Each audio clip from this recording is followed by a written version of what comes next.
Hey, what's going on, everybody? Welcome to another episode of the Touchdown with Doug Smith. I got the gentleman here on the squad with me right now of Touchdown Nation, Adrian Campbell, Mike Williams. We're at the end of the season. How are y'all feeling and how y'all doing today? And I'm feeling sad because it's we got less than 6 days of football left, and that kind of hurts my heart. But I feel good because I get to be here with the boys, and I know we got a nice offseason lined up for the Touchdown Nation. Anxious, excited.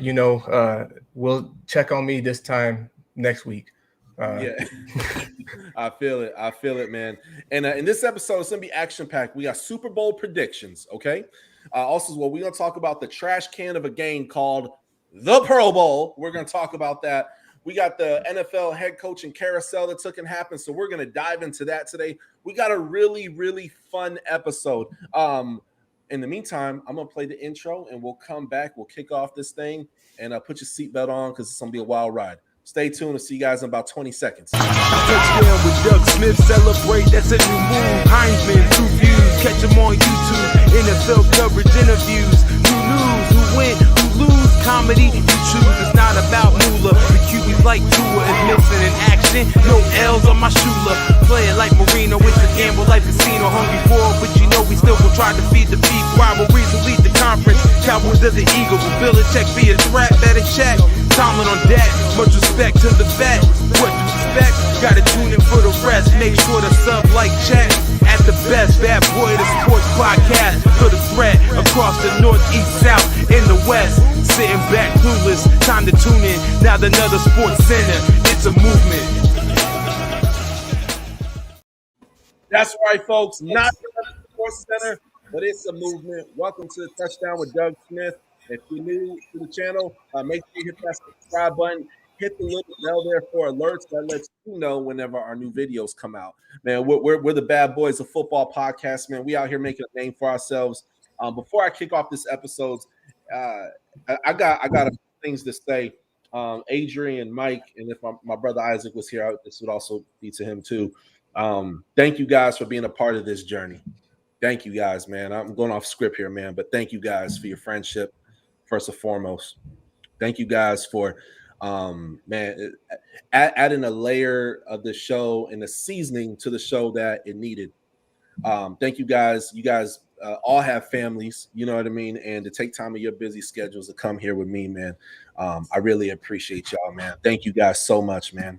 Really, really means a lot, man. So I know this is our first full NFL season together, man, and this has been nothing short of a blast and a blessing, man. So thank you guys so much, man. Yeah, man. Thanks for having us along for the ride. Yeah, absolutely. Absolutely, man. Absolutely. In the meantime, man, we got the big game 6 days away. We got the Los Angeles Rams. We even got a Rams fan here on the show, too. And on top of that, they're facing off against Joe Burrow and the Cincinnati Bengals. This is going to be a really, really freaking exciting game. I am excited. I am still troubled on what my prediction is. So much to the point that I will go last. Mike, I'm going to kick it off with you, man. What are your predictions for the big game this Sunday? Who you got winning, score? Talk to me. Yeah, man, this was like a very tough game, man, for me to predict, bro. I've been looking at it.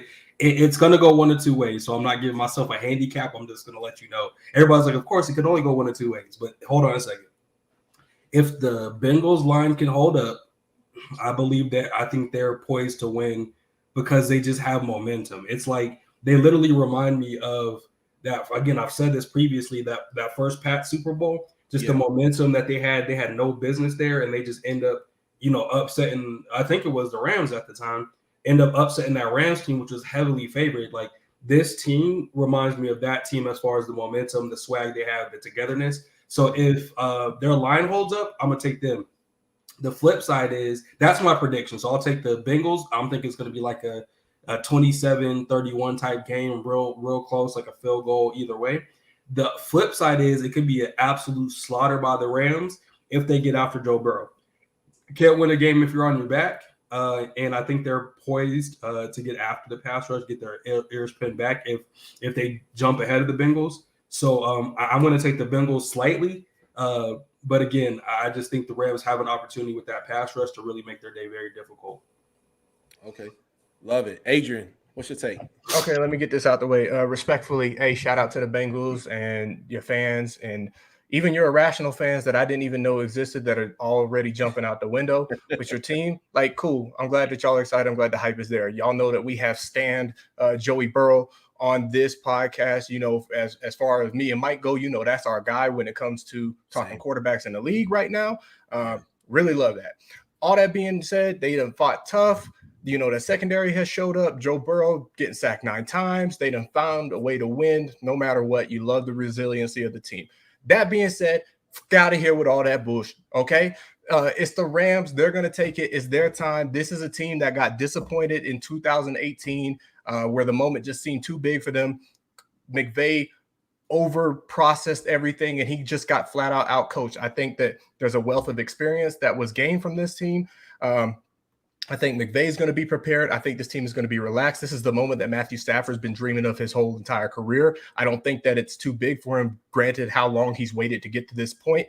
I think looking at the Bengals, right, they probably are going to be one of the toughest receiving cores that we've gone against this season, just for the pure size and verticality of them. The fact that Joe Burrow is not a quarterback that believes in the check down. He attacks relentlessly down the field. I think our DBs, safeties are going to have their work cut out for them. But they've shown over the last few weeks that they're up to the task. Jalen Ramsey is still Jalen Ramsey, regardless of one Tom Brady bomb over to Mike Evans. Jalen Ramsey is still Jalen Ramsey. D. Will could be a little bit of a liability, but Nick Scott has stepped up big in the last few weeks. Eric Weddle's playing like he never retired in the first place. Mike kind of captured it, right? The liability is going to be on that Bengals offensive line. Joe Burrow made some comments today that he believes that his offensive line is going to hold up. I'm glad he has faith in them because I don't. I think Aaron Donald is going to be a man possessed. He wants this more than anything. It's the one thing that he's commented publicly since 2018. It's the one thing that his career is missing is a championship trophy. I don't think he's going to let the Bengals deny that to him. Von Miller wants a second ring. OBJ's waited for this opportunity to get his ring. Matt Stafford's waited for his opportunity. I think you look at the Bengals defense, as though they've been playing really well, I don't think that they've done well against the run this year. I think that Sony Michel and Cam Akers have the potential to get loose. And then everybody, all these Bengals fans that I've been seeing on Twitter, all you guys talking about that Cooper Kupp isn't that dude. You can get in line with the thousands of other analysts and thousands of other people with terrible opinions this season that said Cooper Kupp isn't that dude, that he doesn't take over the game. I don't know what season that y'all been watching, but here in the 2021-2022 season, Cooper Kupp is the Triple Crown winner, and it didn't happen because he was being force-fed. And if he was being force-fed, it's because he's open, because he's cooking your DBs, because he's cooking all your safeties, because he's cooking your linebackers and whoever you want to put on him. There's a reason the man has the yards that he has. He has the touchdown he has. Y'all going to stop disrespecting my guy like he's not the best in doing it right now. I got Rams. I think it's going to be more competitive than I want it to be. I want it to be a blowout normally for a Super Bowl. I want a competitive game this year. I want it to be a blowout. But because I do respect what the Bengals have done to get here, I'm going to go Rams 32, Bengals 27. Okay. I love it. So I have battled with this. I made a decision last 24 hours over what my predictions going to be. And I thought long and hard, man. Now, I'm not going to say or act like, oh, well, I'm the one who chooses who wins. No. But I do like to super analyze. I like to look at individual matchups. I like to look at injuries. I also like to look at momentum. And I also like to, in this prediction, the element of surprise, right? That's going to play a role in it as well. Now, I don't think there's a person in not only the United States of America that predicted the Rams will face off against the Bengals. I need to shake their hand and meet them and get an autograph with them, if so. I'm not sure there's a person out there that exists, right? But here we are. Joe Burrow is the most sacked quarterback in the NFL, and he is in the Super Bowl. Like, when I say sacked, I'm talking like upwards of Derek Carr's brother? David Carr numbers, for those who remember David Carr. Now, this is who I got winning. And before I give my decision, I got to say, Joe Burrow, you beat the Kansas City Chiefs after 2 times, right? Exactly. So after being 2 times, after they had probably the best football game I've ever seen against the Buffalo Bills, right? Never seen anything like that in my life. Before that, they also won another big game as well against the Tennessee Titans. a very good team that I didn't honestly. I'll be real with you. I didn't have the Bengals beating the Titans. No one did. I didn't have it, and I was like, okay, maybe Kansas City Chiefs, but nah. I mean, they beat them once. I don't think it's gonna happen again. And look what happened. It happened. But here's the thing with the Rams. That's the best defense, better than the Titans defense, better than the Chiefs defense. This O-line has character. Shout out to the Bengals O-line. They have character. They're not even that great, but they got character. They have that, right? But I also have to look at the injury to their tight end. Now, do you guys know if he's going to be playing this game? So CJ Uzomah and both Tyler Higbee suffered the same exact injury on the same exact day, and they're both right now listed as questionable. I think they're going to do everything in their power to get them both to the field, but I don't think that they'll be anywhere near 100%. And I honestly think that both teams will opt to not risk that player for next season, and they will both be riding the bench. It's really going to come down to the wide receiver sets. Yeah, absolutely, man. And then let's talk individual matchups. Jamar Chase, I predict he's gonna have a pretty big game along with Higgins, but they have to. And then they got the D line. That D line is massive. Aaron Donald. Let me take you back, Doug. I don't mean to interrupt you, brother, but the wide receiver matchup thing, Jamar Chase, I think my personal opinion, you can get Jalen Ramsey on a play or two, but he's not going to get guided whole game. There's only like one or two receivers I think that can just do whatever they want to against anybody. Mm-hmm. And as good as Jamar Chase is, he ain't there yet. I don't think he's there yet. So I think the game's going to come down to Tyler Boyd in the slot. Mm-hmm. I think it's going to be huge. And I think T. Higgins, because the matchup that he has him by about 20 pounds and about 4 inches. So I think those are going to be the keys of the game. Jamar Chase is going to definitely have to make some plays. Yeah. But if I had to bet, and again, I was a corner, so maybe I'm biased, Doug, but I'm going to bet on Jalen Ramsey over most receivers that aren't named D-Hop. Yeah, I think, like you said, we talked about it, right? The key is going to be making Joe Burrow play this game from his back. And if that pass rush is getting there, right, it still takes time for these boys to get down the field to do these big developing routes. If we can get there and force him to check it down, which is not the game that Burrow wants to play, that changes their whole offensive philosophy, because we haven't seen them check down all year, right? And the only time that we have seen that is with Joe Mixon, who, shout out Joe Mixon. I know none of us has kind of mentioned his name. Joe Mixon has quietly put up a very, very good season this year. I know he gets lost in the shuffle among, all the other names that are on this team and all the other hype, but I feel like people are really out here disrespecting Joe Mixon like he's a bum. So I'm going to say this. I do have it being a close game. I do have both teams actually over 30 points this game. This is going to be, and the last quarter, man, get your popcorn. But I got the Rams winning this one, man. I got the Rams winning this one 35-34. There we go. Barely. Hey, it's going to be a close game, but I do got I'm wrapped this up. But overall, their wide receiver core is better. Overall, their defense is better. I would say Joe Burrow's a better quarterback, right? But his O-line ain't better. You know what I mean? The running game is probably roughly about the same approximately. I'll probably maybe give a slight edge to Joe Mixon, just because Cam's come out the injury, but he's balling, right? He's doing his thing. I'm not saying he's not. But overall, man, I'm conflicted, man, but I'm going to give it to the Rams by 1 point, 35-34. I just want to end on these two notes. One, I love Joe Burrow. I don't think he's a better quarterback at this point in his career than Matt Stafford. I think when it's said and done, he will be. But I think all the experience that Matt Stafford has to draw on makes him the better quarterback. I think the fearlessness and the inexperience makes Joe Burrow the more dangerous quarterback, because he doesn't quite yet know what not to do. So he can be kind of reckless. So there's that there. And then the second point that I want to make, the absolute X factor for the Bengals is a man named Evan McPherson, which might be the baddest kicker that I ever seen in my entire life. Swag through the roof. Him and Joe Burrow went to Swag University. Apparently, this guy is money. Just money. Knew that he was going to the AFC Championship. Might have known that he was going to the Super Bowl. So I do want to shout out Evan McPherson. the most fierce kicker in the entire NFL. I know Rams fans come and slaughter me because they're like, Matt Gay made the Pro Bowl.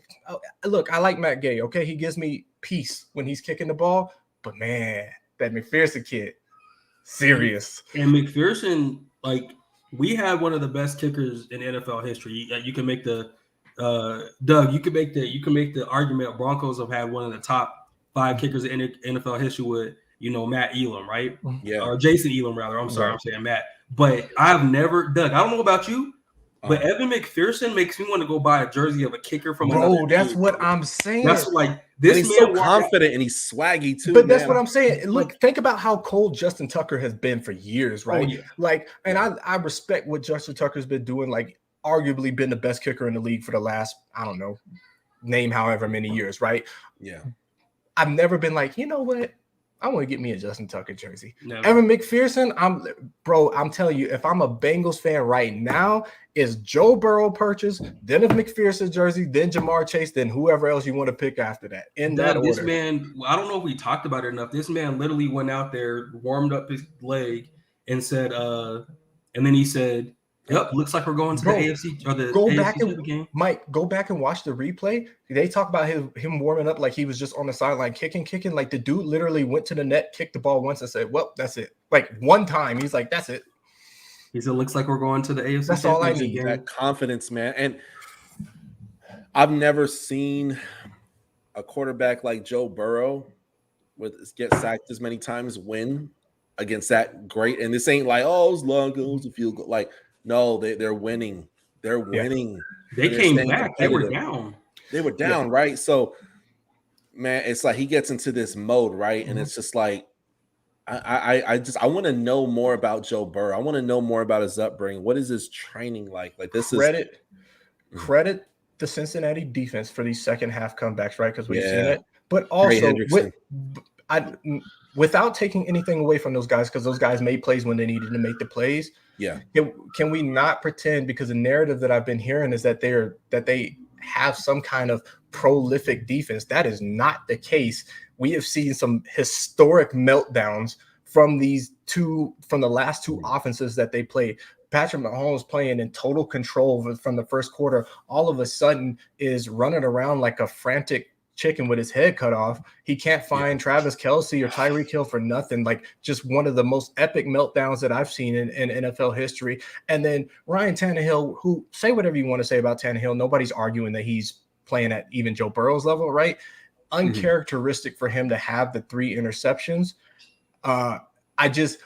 As good as the defense has been playing, right? Like, they've stepped up when they needed to step up. Let's not discount the fact that some of their opponents, and right, this is a factor that every team gets some of this, right?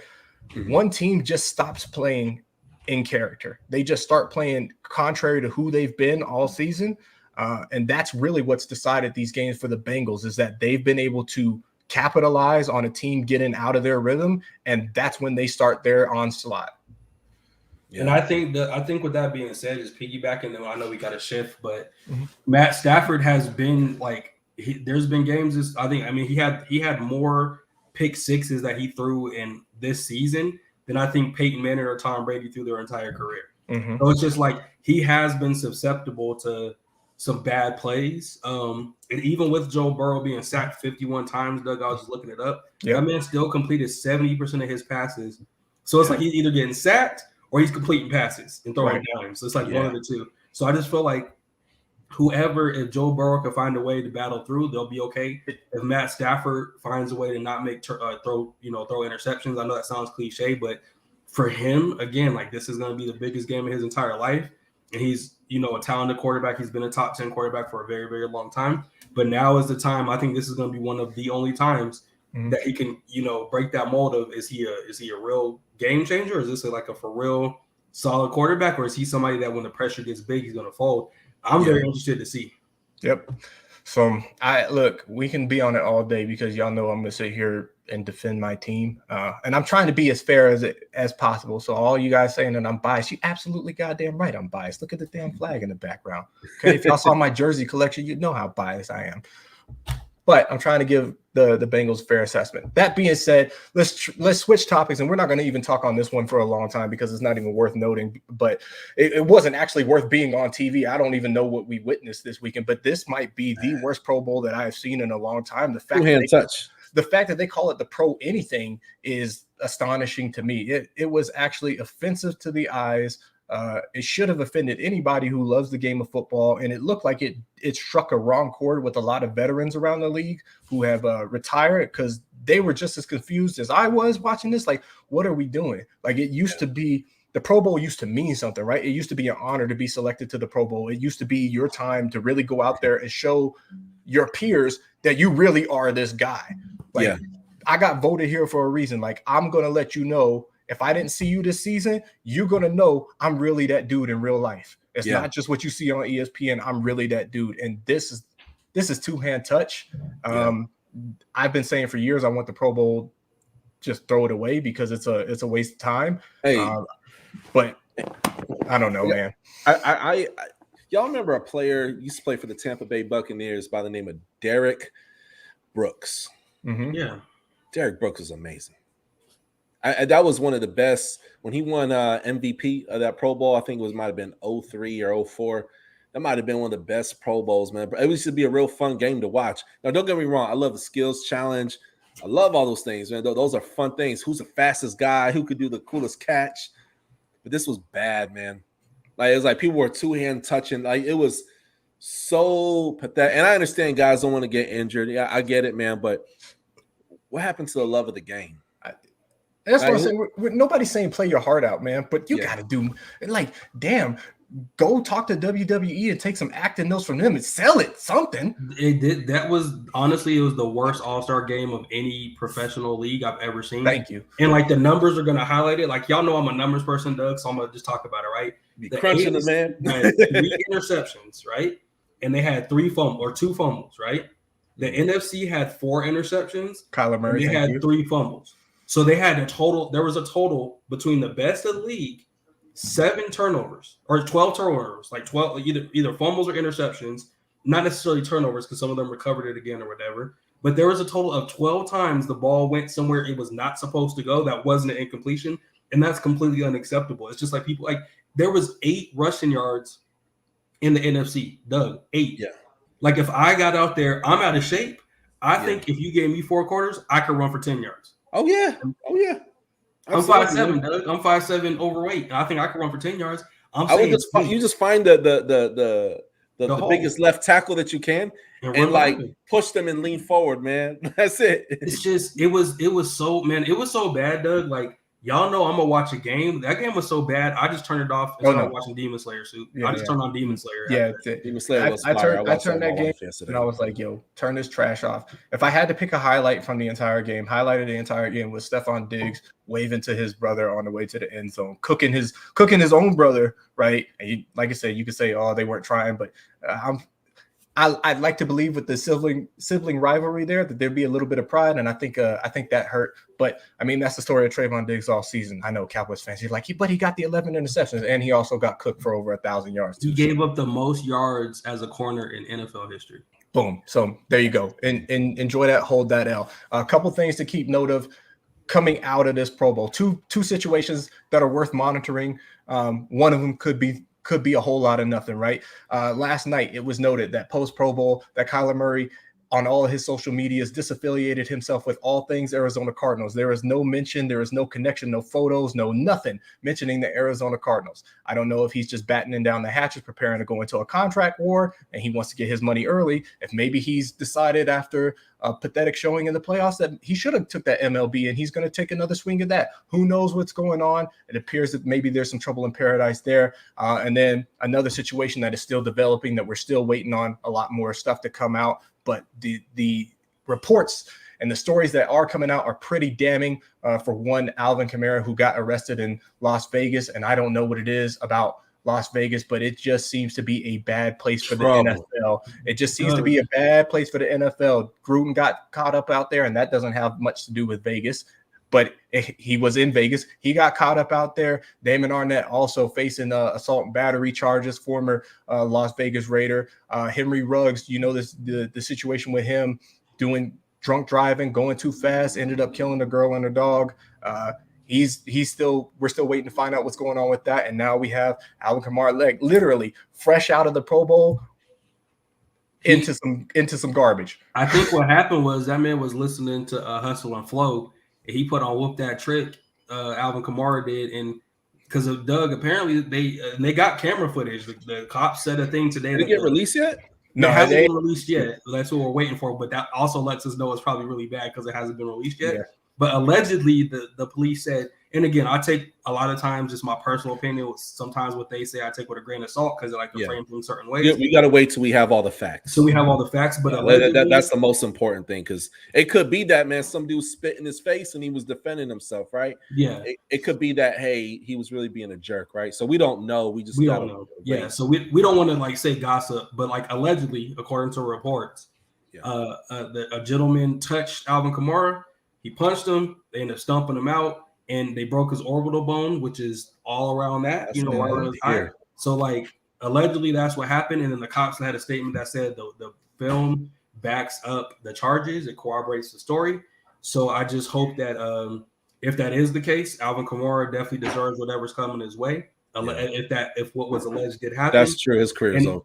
And if not, if that didn't happen, then I definitely hope that, justice is, if it was something like you said, Doug, where somebody like spit on him or did something crazy, then that guy already got his comeuppance, and I hope he gets countersued for slander. You know what I'm saying? So I definitely hope that works out well. But I'm gonna just tell y'all, if you go to Vegas, even if you're not in the NFL, have some wits about you. Have at least one sober person in your camp. Even Tupac got killed in Vegas.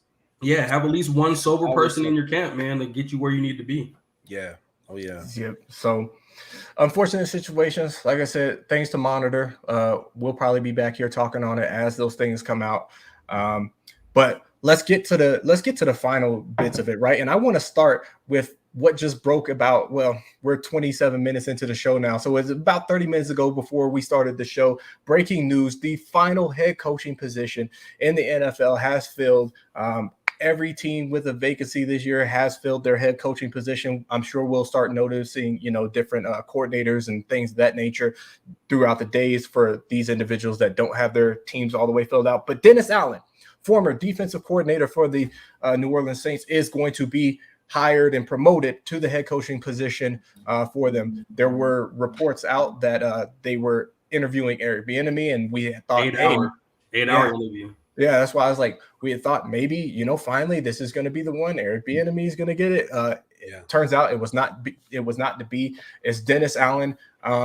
Drew, let's kind of do rapid fire through these things. But Dennis Allen, how I feel about it, I think good hire, not great hire, right? It's a guy that's familiar with the system, familiar with the organization, knows the players, very respected on the team.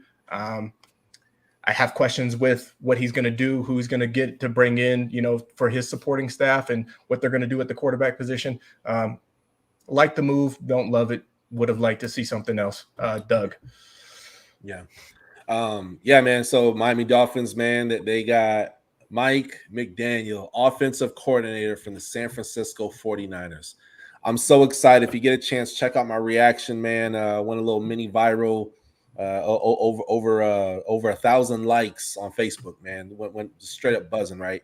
But check it out, man. I drop a lot of mind gems in there, a lot of brain candy in there. But it came down between him and Kellen Moore. Now, the argument, right, is that, well, Kellen Moore, he has actual experience, and he's the one who calls the plays. But he's not doing a good job. And yes, you could say, hey, Doug, maybe you're being optimistic. And I am. And yes, I'm still upset about Coach Flo being fired. And yes, I want Greer and Ross to be fired as well, too. That may still happen. So that may still happen. Exactly. That may still happen. Right. So hold tight on that. But I'll say this, man, in which I 1,000% stand by Coach Flo. Fins up. Y'all know what it is. But in this case, I'm going to choose Coach Flo over the Miami Dolphins, man, because that was wrong. Pisses me off, and I want everybody to get equal opportunities. I'm not saying this because all my black friends are on the show. No, this is how I really feel. Check my track record, man. This is how I really feel.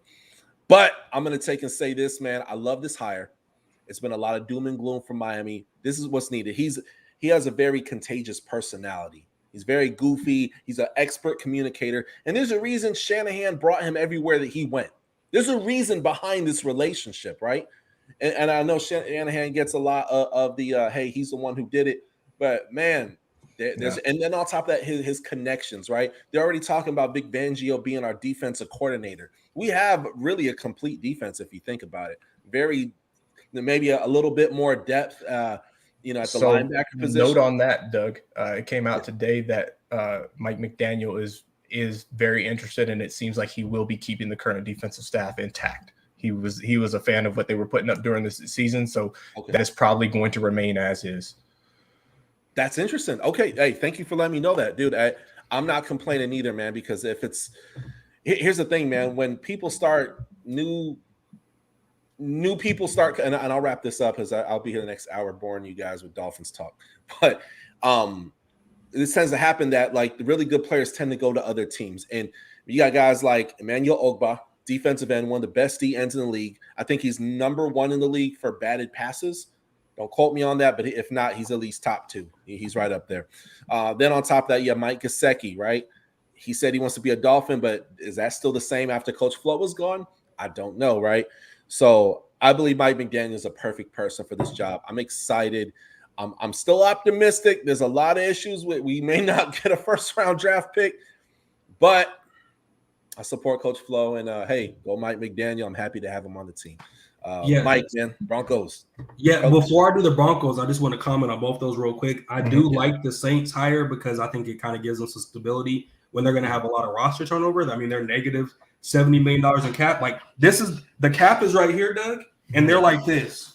These men are so far through the cap, and they don't have Les Snead as their GM. So I don't know how they're going to make that work.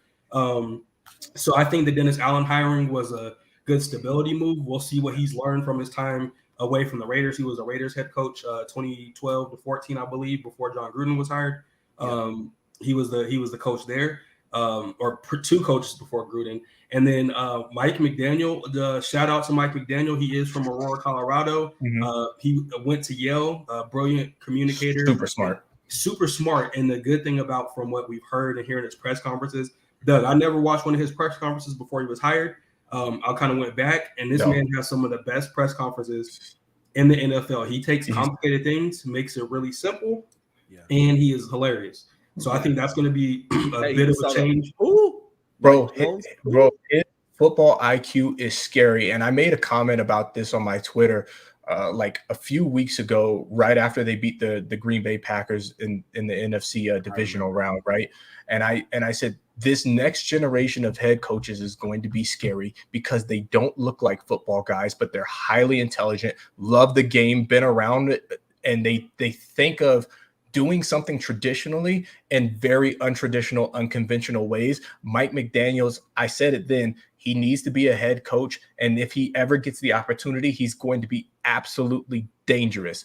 Credit Kyle Shanahan for all the brain trust power. Mike McDaniels is a big part of the engine over there in San Francisco. He's a big part of why you saw him be as dominant as he was, a big reason why you saw their running backs be as dominant as they were. And he understands the strengths and weaknesses of his players. And he is giddy about Tua. If you've heard him ever talk about Tua, I'm talking about before he interviewed for this job, if you've ever heard him talk about Tua, he knows something that the rest of the league doesn't, because he is just through the moon, excited about Tua, which I think is going to be good for the Miami Dolphins long-term, right? Because this is a guy that's excited about what's already there and is not looking to do anything else, at least for this season. So I think that's the smartest decision that the Dolphins have made in recent history. Yeah, I think it's going to be good. They're running their zone blocking because he's going to bring in that zone blocking scheme the Broncos are going to be running as well.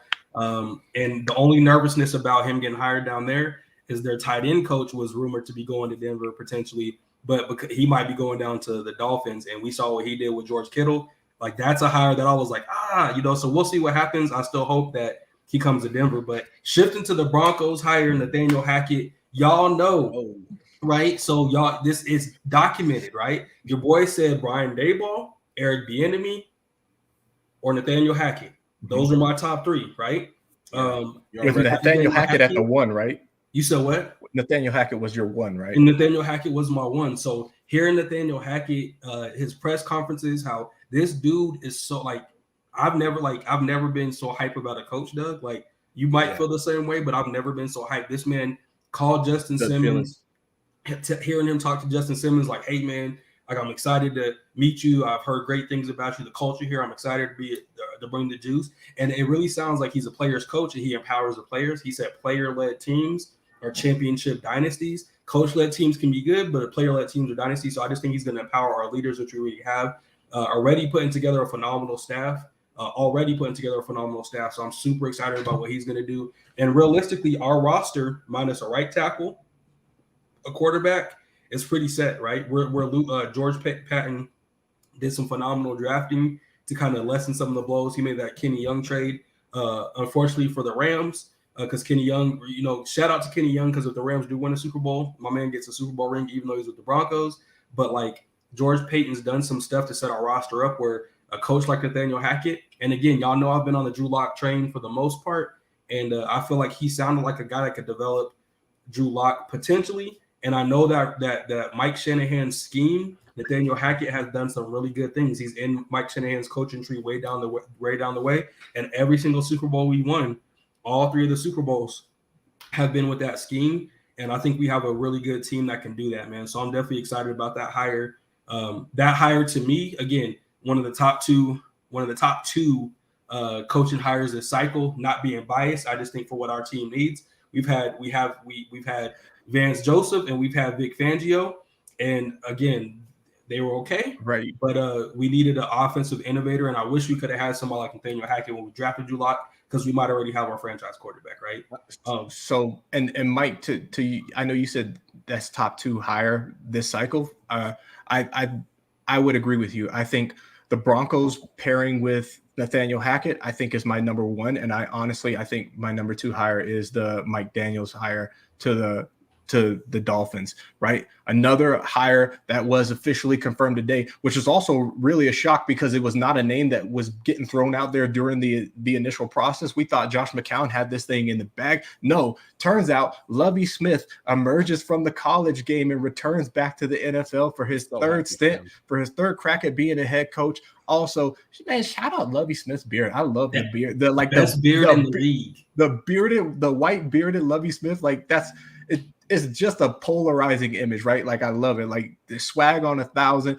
I don't know if it's what the Texans need. I know if nothing else, right? Lovie Smith is going to bring a very tough defensive approach to this team. He's also going to bring a lot of discipline and structure in an organization that is falling apart all over the place.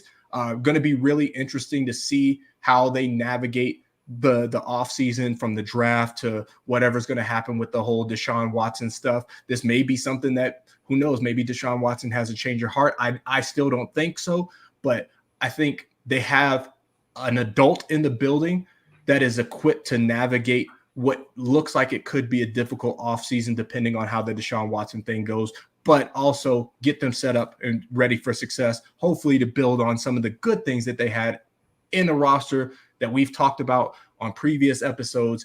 Has a lot of one-year contracts, so a lot of that stuff is turning over. They've got a lot of decisions that they need to make cap-wise and a lot of things that need to go forward. But Lovie Smith, I'm happy he's back in the NFL. Don't know if it's the right fit for the Texans, but hey, it's good. The conspiracy part of me almost I don't want to go there, but it's like, man, it's like there was so much heat with the whole Brian Flores thing. Is like, part of me thinks like Roger Goodell is like, yo, one of y'all gotta hire a black coach. I don't care who it is, pick whoever you want, do it. And it feels like it's a pacification move.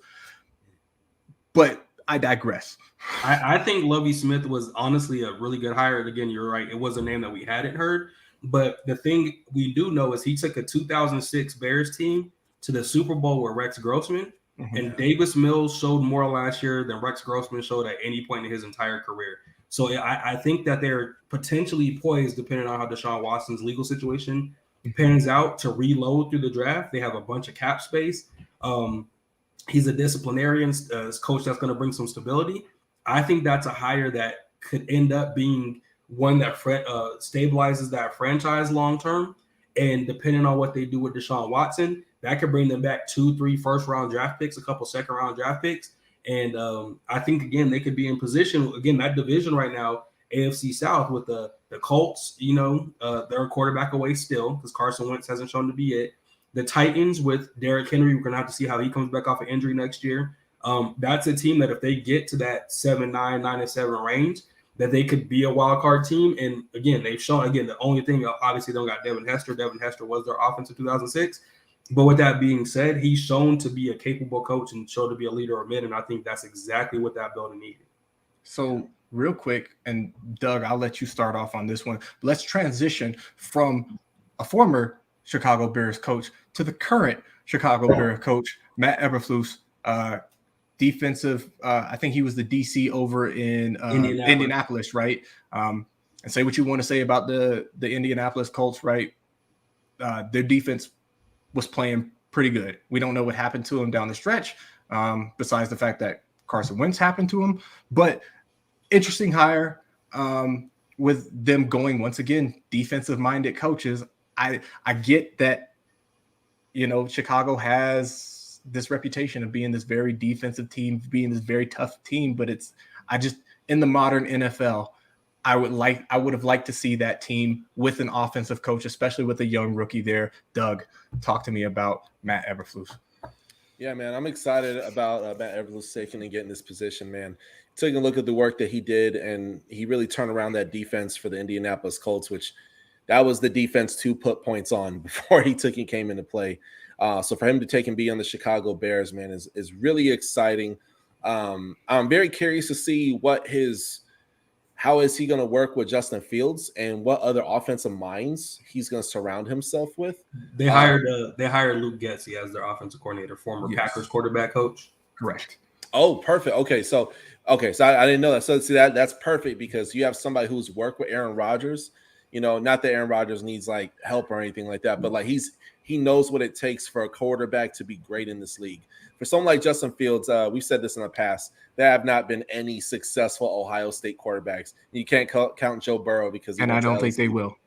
Yeah, and it's one of those things where, but if there is a quarterback, I would say Justin Fields because he is very talented, but they need to get him better protection, better O-line, and to properly develop that young man before it becomes 2-3 years from now, and he ends up, I don't know, in this new generation of quarterbacks, man. I mean, he can get left behind very quickly. I can tell you that. Oh, yeah. And he can get left behind very quickly, and that goes for any of these guys, really, with the exception of like two that are already locked in. I mean, we're all in our early 30s, right? You guys remember guys like Trent Green hanging around for a long time, Elvis Burback, Vinny Testaverde, right? You could be subpar back then and have a job for a long time.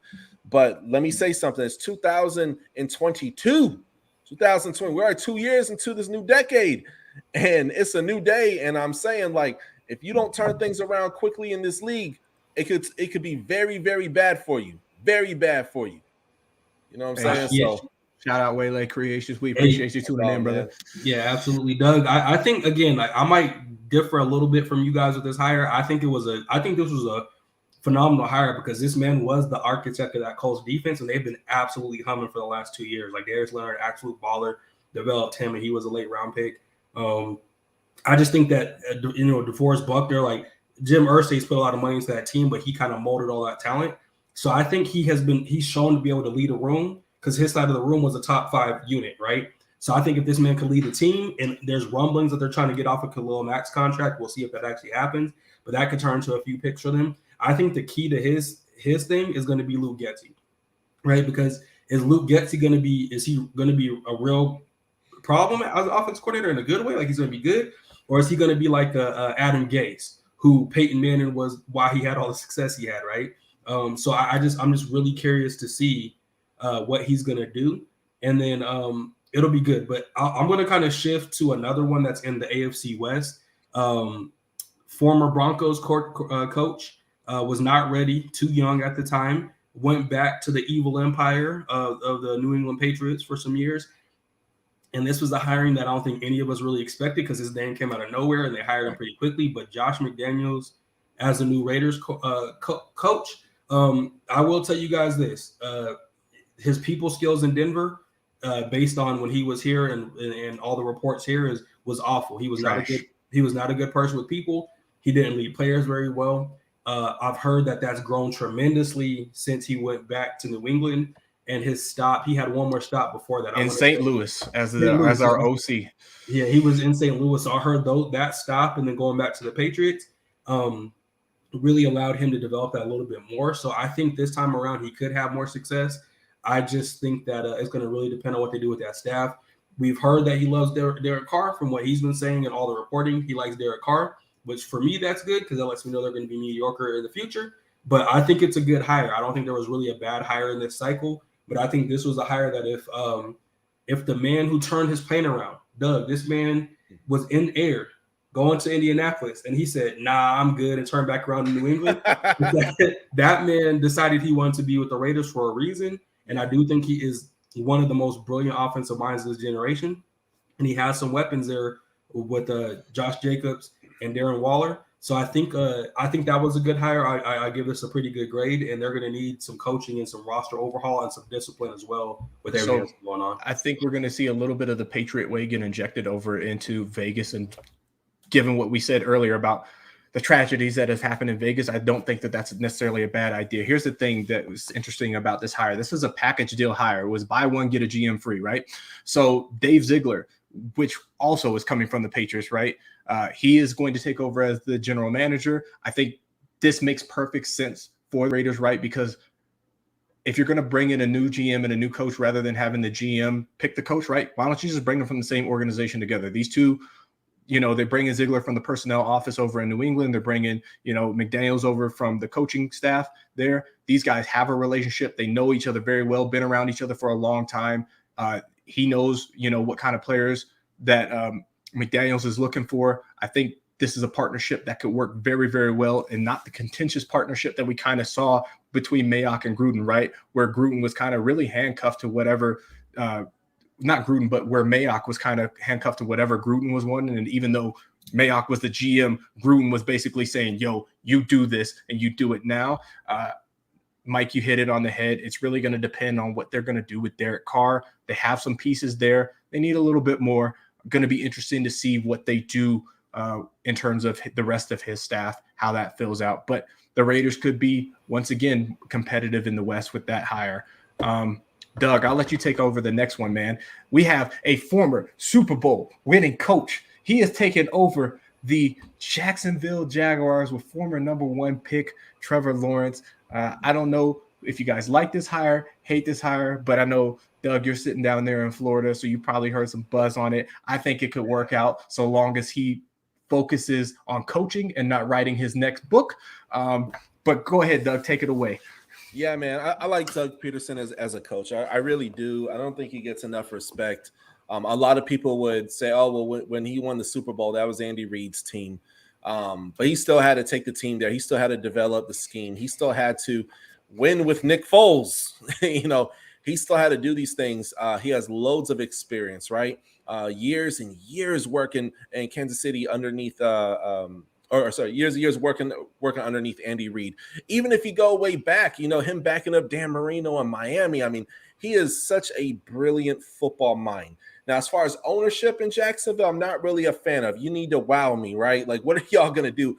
Maybe there's a wake-up call, right? Maybe there's something that's going to happen that, like, hey, we need to do better as far as our GM goes. Hey, we need to do better with management. We need to support our coach. We need to, you know what I mean? For Shad Khan, I don't know what his football knowledge is, but I do like that he hired Coach Doug Peterson. I'm very, very happy with this hire. Now, I'm not sure, but what concerns me is with the Byron Leftwich, right? They were going to hire him, and then everything went to crap. And he was, that was Byron, his bait. No, Byron came up there, and Byron said, if you guys are going to stick with Trent Baalke, then I don't want anything to do with this organization. And actually, from what I've been hearing, from the reports that's been coming out, a lot of the candidates that they had wanted early before Doug Pierce dropped out because they refused to work with Trent Baalke. And I think that in my mind, right, if I'm the owner, right, and I'm getting a lot of these quality candidates that I wanted for this position, but they say they don't want to work for this GM, either one, you're too married to this guy and you need to kind of divorce yourself from it and make the best football decision, because you're passing quality candidates are saying no thanks to your job because they don't want to work with somebody. I think that's where Shad Khan, right, has to make a bit of a business decision there and say, hey, even though our personal relationship is good, I got to let you go because you're costing me some valuable candidates that I want. Doug Peterson could be a blessing in disguise, though, right? Yeah, I do think Shad Khan did he made a business move because they interviewed Rick Spielman for a high front office position, who was a former Vikings GM who put together a pretty solid team there. So I think what he's doing is really putting Trent Baalke on notice. Like if you're tough to work with this coach is going to be here and you're not, and they can easily shift Rick Spielman to that GM role, right? Hey, I got something. I know I didn't know. Did you have any more thoughts on the Jaguars? Because I did want to transition to our last two coaches. Yes, I do. I got one last thing. So I think Doug Peterson. Just finish that up. Doug Peterson, I think, was a perfect hire for Trevor Lawrence because they needed an offensive coach, and we've been talking about that. Yeah. But I do think that was a good hire to help his development, and he's a player's coach. You guys saw how he had that Eagles team humming, but I think it was a good hire. Yeah. Yeah, no, I'm excited, man, because Coach Doug Peterson, he ain't gonna have the Jacksonville Jaguars with the garbage O-line. They're gonna take and build around Trevor Lawrence the right way. Now, do I think he's a long-term fit? I don't know. Maybe he's just there for a few seasons, but I think this is a very important time for not only Doug Peterson's football career going forward, and then also as well the Jacksonville Jaguars. I think they had a great hire overall. I like it. Well, okay, so sorry, my Twitter going off. I got a bit of breaking news that it'll kind of tie into the next coach we're going to talk about. We're going to talk about the new head coach of the New York Giants, Brian Daboll. But before we talk about Brian Daboll, I want to talk about the organization that he came from, because the Bills, according to Ian Rappaport, they just hired what I'm going to say is arguably one of the best offensive line coaches that ever graced the NFL. Aaron Kromer has come out of retirement after his 2-year hiatus from formerly he was with the Rams. His son then took over the position. Aaron Kromer has come out of retirement, and he is going to be the new offensive line coordinator for the Bills, which I think is going to make them even more dangerous going into next season. Not like they were a slouch anyway. Wow. But that could be a good move. I'm interested to see what happens with Mike Munchak too. But I think going to that hire with Brian Daboll, Doug, like I think if the Giants are showing us what they think of Daniel Jones, right? Like a lot of us are like, Daniel Jones is atrocious, but all I know is Josh Allen, his rookie year, he had 56% completion, 184 yards in that time period. Over those 2 seasons, had 30 touchdowns, 21 interceptions. And in the last 2 seasons, 66% completion, 271 yards per game, 73 touchdowns, and 25 interceptions. So I'm saying that to say Brian Daboll is the man that helped develop him. So if the Giants really are committed to Daniel Jones, like they say they are, Brian Daboll is a good hire. That organization has a lot of other issues going on. They hired Joe Sheen as their as their general manager, and I did like his press conference. But I think Brian Daboll could be the perfect man to help develop Daniel Jones if they really are committed to him. Well, and then sticking with it, let's not confuse it. I have no faith that Daniel Jones is Josh Allen. Not saying that he can't develop and become a better player than what he is, but he's not Josh Allen. He doesn't have the resume that Josh Allen had in college coming into the pros. So I'm out on the fact that he could be that. But like you said, the analogy that I have for Brian Daboll and Daniel Jones is the Giants are holding on to the faith in Daniel Jones like Mike Williams is holding on faith with his current quarterback, with Drew Lock, and that Nathaniel Hackett could fix it. So either you guys are both going to be wrong or you guys are both going to be right. There's going to be no in between. There's not going to be one of you pops and the other one don't. Like these guys can essentially be the same player. So you're both going to be wrong or you're both going to be right. We'll find out on the next episode of Dragon Ball Z. Love it. And then last head coach. And here's the thing, right? So it's not official because it legally can't be official until after Sunday, but it is expected, and it's about as official it's going to get, with the Vikings sending home Jim Harbaugh with his tail tucked between his legs back to Michigan. DeMeco Ryans officially withdrawing from the position, and them also informing Raheem Morris that they have their guy. The Vikings are expected, it is not official, they are expected to hire Rams offensive coordinator Kevin O'Connell as their next head coach. I like this head coaching hire. I think it's good. I think it's sad for me as a Rams fan because once again, our stuff is getting poached, our staff is getting poached, but this is a guy who's earned his stripes. He's earned his opportunity in this league, and I think he's walking into a pretty good situation in Minnesota. I think they have a hell of a GM that they just hired, and I think they have weapons. And, you know, our brother Isaac isn't here. I know he has a deep, deep, passionate hate for Kirk Cousins, but Kirk Cousins is far from being the worst quarterback. And I think you could walk into a worse situation quarterback-wise as a new head coach, as a first-time head coach. Doug. Yeah, absolutely. I love what's happening with the Rams, and if they plan on hiring him as the next coach of the Minnesota Vikings, man, watch out for the Minnesota Vikings in the next couple of years. Watch out. I mean, you already have, you know, probably the best wide receiver in the league, you know, and then you have Kirk Cousins who could put up great numbers, but there's a lot of issues, a lot of failures on defense. There's a lot of missed opportunities. You know, Kirk Cousins is really a statistic warrior, really another Phillip Rivers 2.0 essentially. But again, Phillip Rivers also at one point went to an AFC championship. Can we eventually see Kirk Cousins turn the corner with this offensive coordinator? I definitely think that's possible, but you know, it's going to be interesting. And then of course the connections that he's made over at the Rams and throughout his career, who is he going to bring over with him? So that's always the big question. It's not just who do you hire, but who do you bring over with you, right? Who do you surround yourself around? So something to take note of, right? And on the low level, right? The most successful coaching tree in the NFL right now, and they're going to say it's Sean McVay, but they would be wrong, because it's the most successful coaching tree in the NFL currently right now is Kyle Shanahan. And that's from a low level perspective, right? Because technically McVay is coming off of the Kyle Shanahan tree. The most successful coaching tree is the Mike Shanahan coaching tree, from a very high level, right? All these guys that are seeing, we're talking the Matt LaFleur's, the Zach Taylor's, basically Nathaniel Hackett. Really, anybody that's come off of Sean McVay's tree, anybody that's coming off of Kyle's tree, they're ultimately part of Mike's tree. I think there's going to be a level of success because we just haven't seen these guys really fail in what we deem a failure as a head coach. Something of note, though, their GM, Kwesi Adolfo-Mensah, and I know I probably just butchered his name, and I'm sorry about that. He was part of the resurgence for the San Francisco 49ers. He was part of their analytics and personnel department, and he was pretty much assistant GM without being the assistant GM. He was in all of those hiring interviews, and he was doing all the research when they went out and brought Kyle Shanahan. When, you know, I know you guys probably missed the whole Chip Kelly debacle and all that other stuff that happened in between Harbaugh. There were two other coaches that came between Harbaugh and Shanahan over at the 49ers. But Adolfo-Mensah was instrumental in turning that organization around, bringing Shanahan in and getting John Lynch over there as a GM. This is a guy that is young and should be feared in terms of his actual GM prowess. This is not a Sashi Brown type.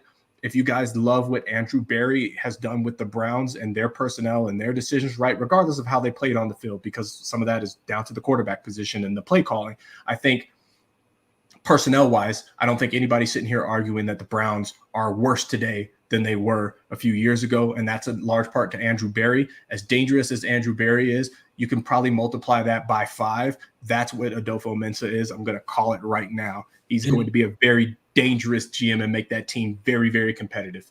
Couple things as well, just on Kevin O'Connell, you know, as I wrap up this coaching thing for us, is O'Connell backed up Tom Brady, right? So you know Bill Belichick likes bringing in smart coaches, right? Mm-hmm. He also worked with Kirk Cousins previously in 2017, right? Doug, we do see that. So that year, Kirk Cousins had a pretty good year. But the only thing that makes me question this hire, again, we get his brilliant mind, but he hasn't play called anywhere, right? So he was with the Patriots, obviously, for a little bit. He was with the Washington football team. He was with the Browns, and then he was with the Rams. So we're going to see if he really can bring that offensive style to them, because he hasn't called plays, right? And again, I don't think calling plays necessarily means you can't lead men, you can't lead a team. I'm not saying that, but I'm going to be interested to see if Kevin O'Connell really is going to be the best for that. Again, I do like their GM hire. and he has worked with Kirk Cousins, so they have some familiarity. My thing is, are they going to just be trying to air it out, right? Like, are they going to actually use one of the top 3 running backs in the NFL and Dalvin Cook, right? If they, use Dalvin Cook, they use Justin Jefferson like they need to, they get a tight end in there that's going to be consistent. They have the makings of a good line. So I just think that this could be a good hiring, or it could be like the first failure in that coaching tree. Just because, again, he hasn't called plays. So I'm going to be interested to see if he can really communicate that to the whole team. Yeah, absolutely, man. Overall, man, I'm very happy with obviously, as a Miami fan, I want to see my team number one always, man. But it's good to see other teams come up as well too. I mean, the Raiders, boom. Denver Broncos, boom. Vikings, they're about to make a big splash. Giants are doing their thing, man. The NFL is just going to be that much more of a dangerous, competitive place. And there's that much more talented coaches, man. Way more than there were, 10, 15 years NFL seasons ago. Say, Spirit of Detroit podcast. Thank you for tuning in, brother.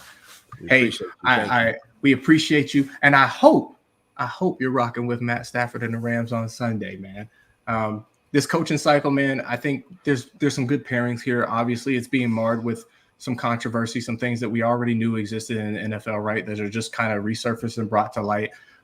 So the hiring circuit is never going to be perfect so long as certain conditions and stuff still exist within the NFL.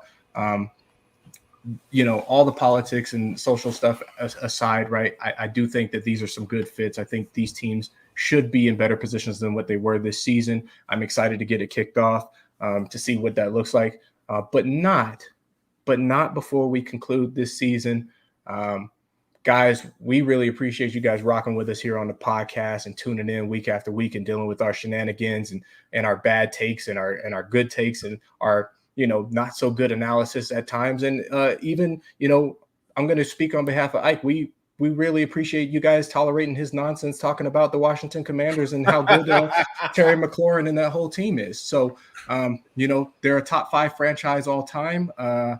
They should definitely be in the Super Bowl right now. And we appreciate you guys dealing with that nonsense.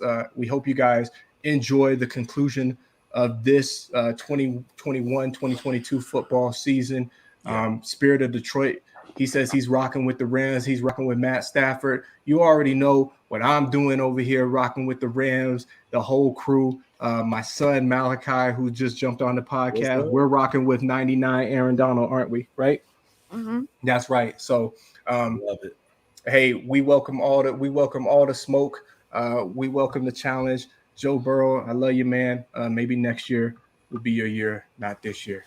Oh, man. And as we conclude this episode, we're going to take a real brief 2 to 4 week hiatus after the Super Bowl. But, man, we work all off season to give y'all content, from mock drafts to player profiles. We even have, we've already had 3 NFL draft prospects on this show, man. We had the center from Michigan. We had a guy from CSU Pueblo, man. He's one of the top Division II D linemen in the nation, along with Chimidunga. And I'm going to talk to a few other agents again, some more big dogs on the show, man. So you guys go ahead and stay tuned. Mike, Adrian, and my brother Isaac, I know he couldn't make it today. Y'all the best co-hosts ever, man. I said I'd never, ever bring a co-host ever again. And thank you guys for loving the brand like I love the brand, man, for joining me every single week, man. I always have a good time. This is one of the highlights of my week, man. So, man, much love to y'all, man. All right, y'all. Touchdown Nation, y'all have a good week. We'll be back soon. Yes, sir. Talk to y'all soon. Have a good night. Have a good night. Subscribe if you want to donate. Information's down below. And we'll catch y'all soon. Peace. Go Rams.